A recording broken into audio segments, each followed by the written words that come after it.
দেখেন এটা কি প্লাস্টিকের ডিম না, এই কালারের হবে কিনা।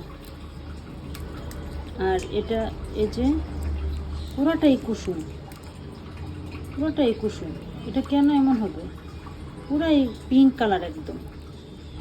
এই যে পিঙ্ক কালার, সিদ্ধ করলাম, সিদ্ধ করাতে এমন হয়ে গেছে। আল্লাহ মাবুদ, এই যে একদম পিঙ্ক কালার, দেখেই ভয়ঙ্কর লাগছে। এটা কেমন না কুসুমটা, আর এটা একদম শক্ত শক্ত। এই যে রাব মানে ডিমের একটা সফট ভাব থাকে না, কেমন জানি এরকম। এই যে একেবারে পিঙ্ক কালার, এটা সিলাইসি পরেই, খোসাটা খোলার পরে পিঙ্ক কালার। কুসুম কত বড়, পুরোটাই কুসুম দিয়ে হয়ে গেছে।